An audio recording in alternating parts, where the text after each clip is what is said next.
Do you remember the smell?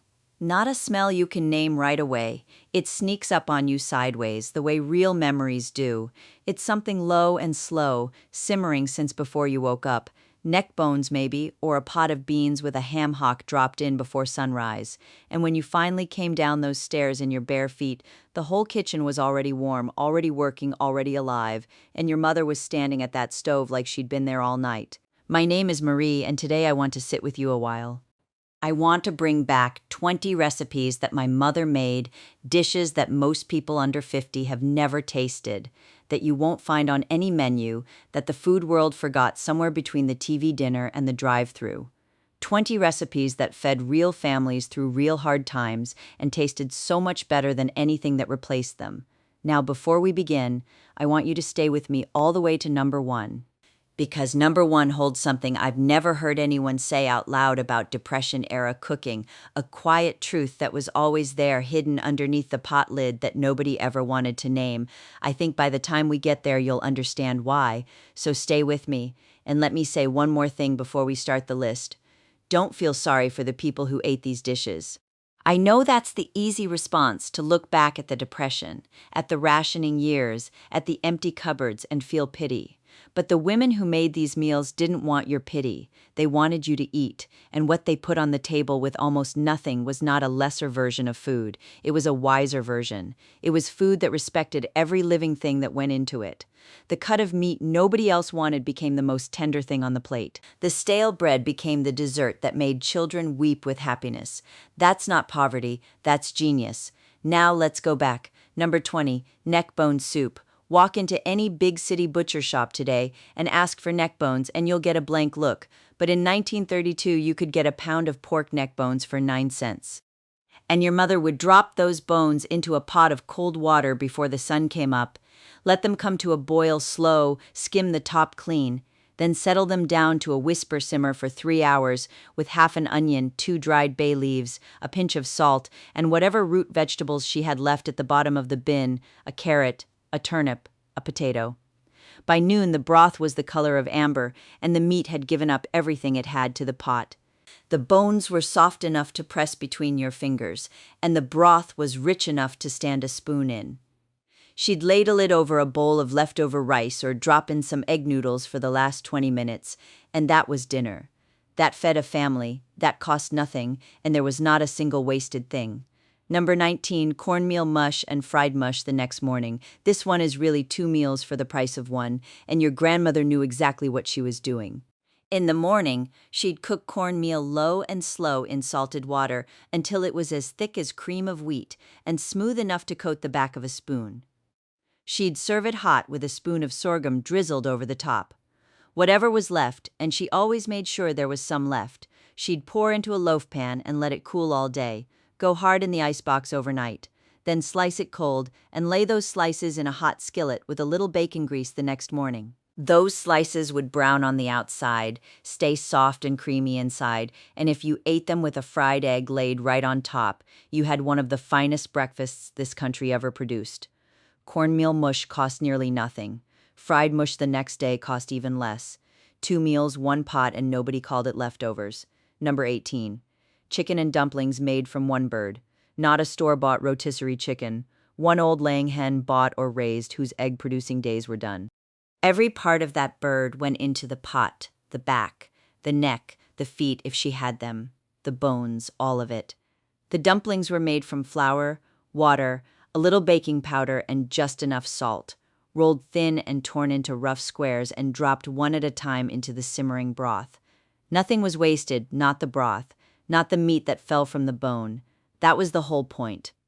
1 chicken, 1 old bird that had already given everything it had, fed a family of 6 for supper, and the broth was saved for tomorrow. Number 17, creamed chipped beef on toast. The soldiers called it something else, and you probably know what, but at home, before the war, this was just Tuesday supper. Dried salt beef, shaved paper thin, folded into a white sauce made from flour, butter, and milk, the whole thing poured hot over a thick slice of toast.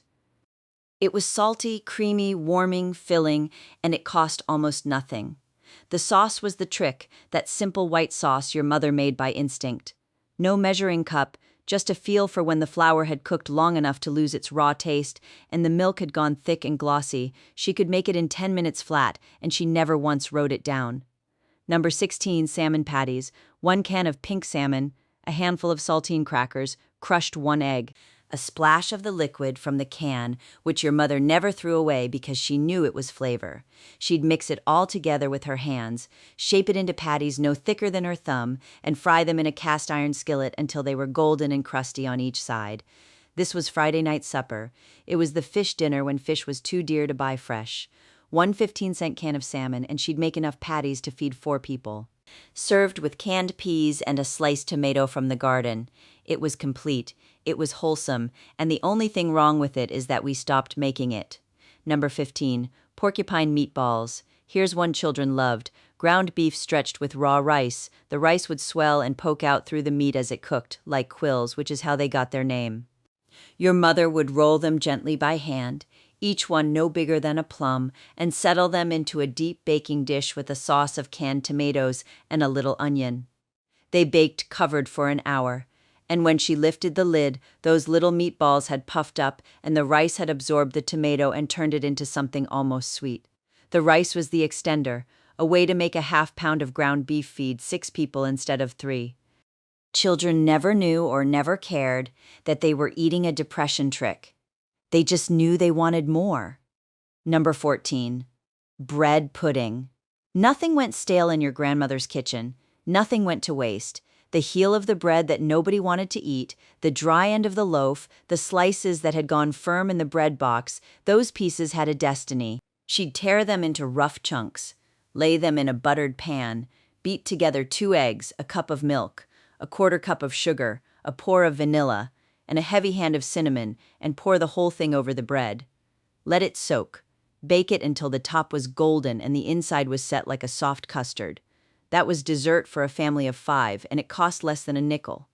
She'd sometimes pour a thin vanilla sauce over the top if she had the cream. If she didn't, it was just as good plain. And every drop of stale bread became something worth sitting down for. Number 13, mock apple pie, made with Ritz crackers.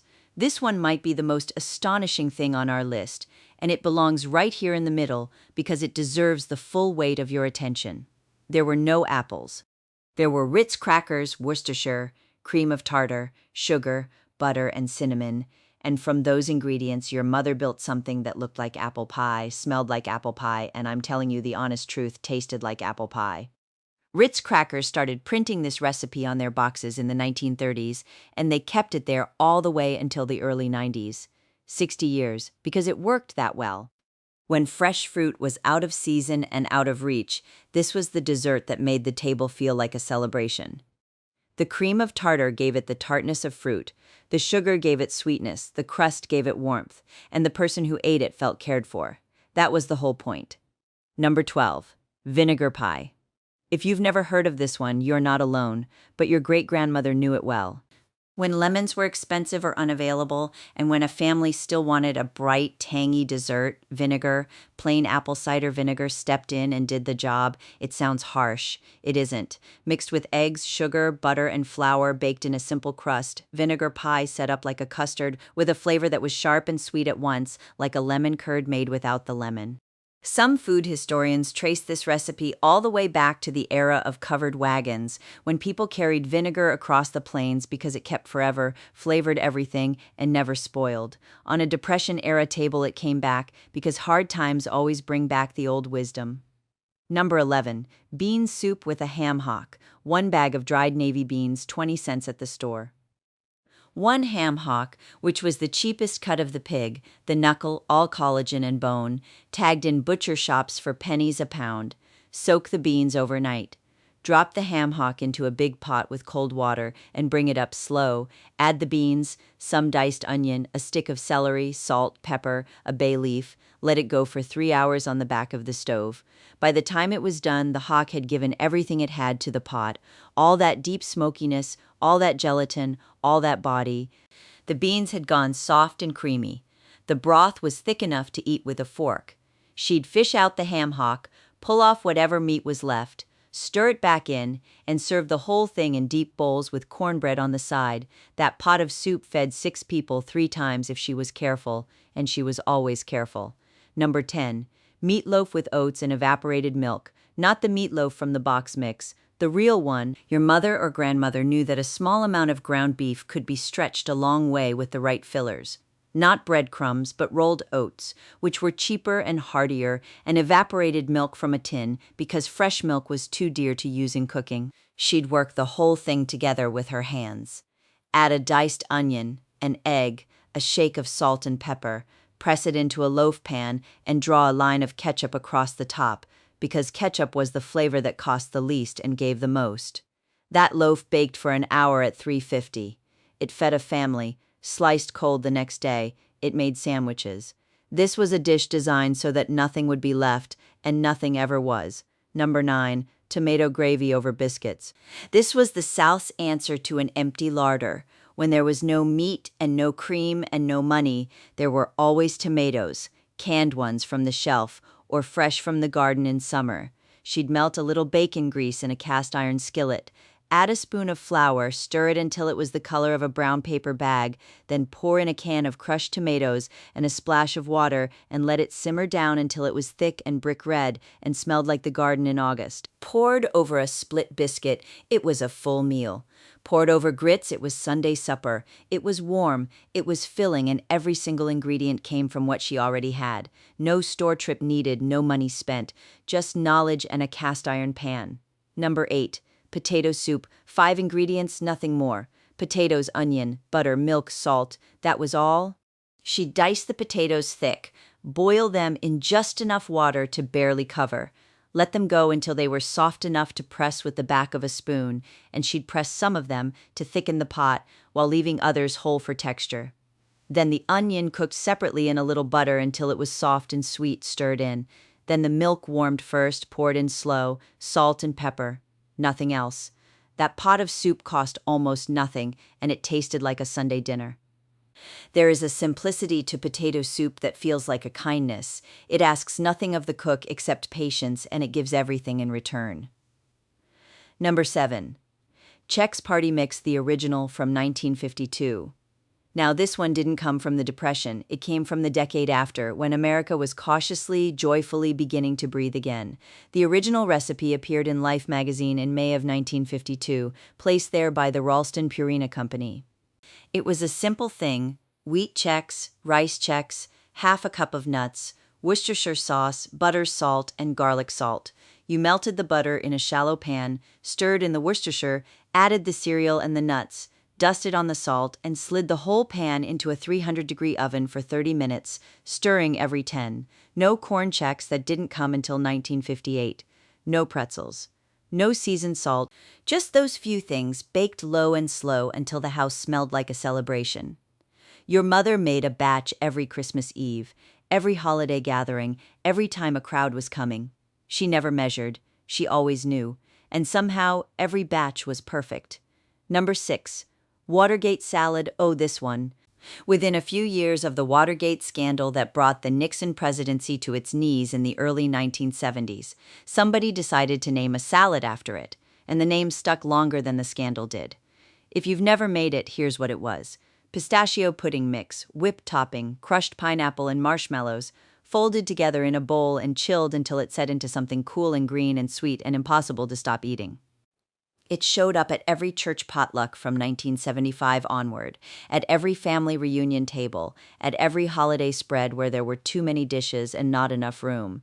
It was not a serious food. It was a joyful food, and if you didn't eat 2 servings of it, you weren't doing it right. Watergate salad vanished from the table somewhere around the 90s, which is a shame. Lime Jell-O molds, ambrosia fruit salad with whipped cream and mandarin oranges. A whole family of sweet, cold, no-bake dishes disappeared at once. As though someone decided they were too old-fashioned to serve. They weren't. They were cheerful and easy and tasted like summer. Ambrosia fruit salad was showing up at Southern celebrations all the way back to the early 1900s, a combination of pineapple, oranges, and whipped cream that was once considered a luxury dish. By the 1950s, it was on every holiday table from Georgia to Ohio. Then one day, it was just gone. Number 5.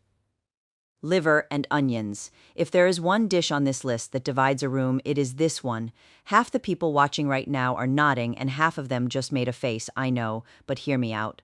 Liver and onions done properly, and that is the key, is one of the great undervalued dishes of American home cooking. Quick, easy, and genuinely affordable.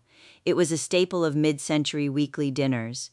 Calf's liver sliced thin, dusted in a little flour, laid in a hot buttered skillet for barely 2 minutes aside so it stayed soft and pink in the middle, then pulled from the pan while the onions cooked long and slow in the same skillet until they were golden and sweet and almost jammy. All of that poured back over the liver, the onion sweetness against the iron richness of the liver. There was nothing bland about it when it was made right. The tragedy is that most people who say they hate it ate it overcooked. At school lunches or in diners, gray and bitter and tough. That is not the dish your mother made. Number 4, peanut butter bread. No yeast, no kneading, no waiting for dough to rise. This was a Depression-era quick bread that asked almost nothing and gave a great deal in return. Flour, sugar, baking powder, salt, peanut butter, and milk mixed together in a bowl, poured into a loaf pan, baked until firm. The peanut butter did something remarkable in that bread. It gave it a richness, a density, a protein that made a slice of it feel like a whole meal. Children ate it plain, adults ate it with a little butter or a thin spread of honey. It was a bread that knew it was carrying people through something hard, and it did its job without complaint. Peanut butter bread was a true make-do recipe, practical, honest, and completely forgotten. Number 3, creamed peas on toast. Don't underestimate this one. Canned peas, which were always in the pantry because they cost almost nothing and kept forever, folded into a simple white sauce made from butter, flour, and milk. The same white sauce your mother made for everything, poured over a thick slice of toast. That was a light supper, a Sunday lunch, a sick day meal, a Thursday evening when the money was gone meal. It was warm and gentle, and it required nothing special. It was the kind of dish your mother made without thinking, because her mother had made it without thinking, because her mother before that had made it the same way. 3 generations of women serving creamed peas on toast without a recipe card, without a measuring cup, without a second thought. Just a pour and a stir and a plate set on the table with love. Number 2, chicken a la king. Now here's a dish that had a long, dignified life before it fell out of fashion. Chicken a la king goes back to the 1890s in American cooking. It was served in elegant hotel dining rooms, a rich cream sauce with chunks of chicken, green pepper, pimento, mushrooms, all poured into a vol au vent pastry shell or over a toasted bread cup. By the 1960s, it had come down from the hotel dining room and into the family kitchen, served over egg noodles or rice or simple toast points, and it was still wonderful. The sauce was the thing, velvety, seasoned properly, with the mushrooms adding an earthiness that played beautifully against the cream. Somehow, between the 1970s and the 1990s, it just quietly disappeared from recipe boxes and dinner tables, and I have never understood why. It was better than most of what replaced it, and now we come to number 1. I promised you something at the beginning. I said number 1 held a truth nobody was willing to say out loud, and I meant it. Number 1 is not a specific recipe. It's something underneath all 20 of these recipes. It is what nobody in the food world will say, because the food world makes its money selling you things. Here it is, plain as I can say it. The best food this country ever produced was made by women who had almost nothing. Not chefs, not restaurants, not corporations with test kitchens. Women, ordinary women in ordinary kitchens, most of them with aching feet and thin purses and 6 mouths to feed before the sun went down. They turned neck bones into nectar. They turned stale bread into dessert. They turned a single chicken into a meal for a week.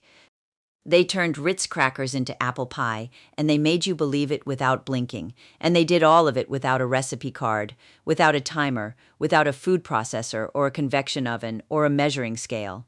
They did it with knowledge that lived in their hands and their noses and their instincts, knowledge that was older than any grocery store, older than any company that ever tried to sell it back to you at a markup. That knowledge is in danger of being lost. Not because nobody wants it, because nobody thought to write it down before the women who held it were gone. If your mother or grandmother is still here, call her. Ask her. Sit in her kitchen and watch her make something the slow way. Don't film it for a reel. Don't interrupt with questions, just watch the way her hands know what to do. That is the last living archive we have, and if she's already gone, then you are the archive now. Your memory of her kitchen, her smell, her pot on the stove in the dark of the morning. That is the proof that all of this existed, that it was real, that it was worth something, more than worth something. That knowledge is still yours, it always was. So here's what I'd like you to do this week. Try one. Start with number 1 if you want to be surprised, or start with the one that made you catch your breath when I named it. The one that sent you back to a kitchen you haven't thought about in years. Make it the old way, slow with your hands without looking at your phone, and then come down below and tell me about her. Tell me about the woman who made it. Tell me her name, where she lived, what her kitchen smelled like on a cold morning. Tell me which recipe she made that I didn't name today. I want to hear about every one of them, because every single one of those women deserves to be remembered. Next time we're going back to something else I miss. The rooms that used to be in every American home that have completely vanished from everything built after 1970. And one of those rooms will surprise you. Until then, I'm Grandma Marie. Don't forget to subscribe so you never miss another trip back to yesterday.